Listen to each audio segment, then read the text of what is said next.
ఆంధ్రప్రదేశ్ రాష్ట్ర వ్యాప్తంగా ఉన్న మహిళలకు ఇప్పుడు రాష్ట్ర ప్రభుత్వం వరుసగా 3 భారీ శుభవార్తలు చెప్పింది. ఈ నెలలోనే మహిళలకు సంబంధించిన 3 కీలక పథకాలను అమలు చేసేందుకు ప్రభుత్వం సిద్ధమవుతుంది.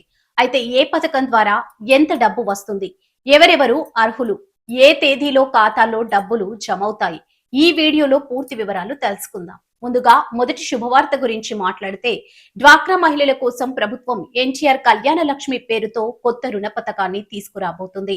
ఈ పథకం ద్వారా డ్వాక్రా గ్రూపుల్లో ఉన్న మహిళలు తమ కుమార్తెల వివాహాల కోసం 10,000 నుంచి 1,00,000 రూపాయల వరకు రుణం పొందే అవకాశం ఉంటుంది. మే 23వ తేదీ నుంచి ఈ పథకం అమల్లోకి వచ్చే అవకాశం ఉందని సమాచారం. ఈ రుణాన్ని పొందాలంటే పెళ్లి కార్డ్, ఫంక్షన్ హాల్ వివరాలు ఇవ్వాలి. అలాగే వివాహం తప్పనిసరిగా ఆంధ్రప్రదేశ్ లోనే జరగాలి. ముఖ్యంగా డ్వాక్రా గ్రూప్ రెగ్యులర్ గా ఉండాలి. అప్పుడు మాత్రమే రుణం మంజూరవుతుంది. ఇది 48 నెలల వాయిదాల్లో తక్కువ వడ్డీతో తిరిగి చెల్లించవచ్చు. ఇక రెండో శుభవార్త తల్లికి వందనం పథకం గురించి.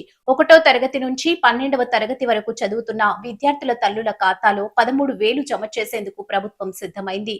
ఈ డబ్బులు వచ్చే నెల మొదటి వారంలో విడుదలయ్యే అవకాశం ఉంది. అయితే ఈసారి కొన్ని కొత్త రూల్స్ పెట్టారు. విద్యార్థికి కనీసం 75% హాజరు తప్పనిసరి. అలాగే bank account, NPCI mapping, house hold mapping పూర్తిగా ఉండాలి. ఎస్సీ ఎస్టీ విద్యార్థుల తల్లులకు 2 విడతల్లో డబ్బులు జమ చేసే అవకాశం ఉందని కూడా సమాచారం వస్తుంది.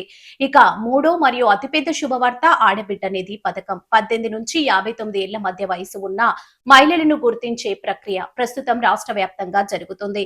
అర్హత కలిగిన మహిళలకు నెలకు 1,500 చొప్పున లేదా సంవత్సరానికి 18,000 ఒకేసారి జమ చేసే దిశగా ప్రభుత్వం కసరత్తు చేస్తుంది. ఈ పథకానికి ఆధార్ కార్డ్, రేషన్ కార్డు, కుల ధృవీకరణ, ఆదాయ ధృవీకరణ, బ్యాంక్ అకౌంట్, ఎన్పిసిఐ మ్యాపింగ్ తప్పనిసరి కానున్నాయి.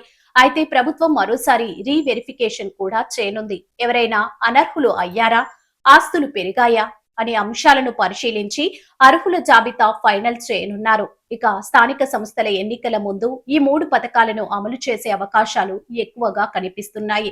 మరి ఈ 3 పథకాలపై మీ అభిప్రాయం ఏంటి?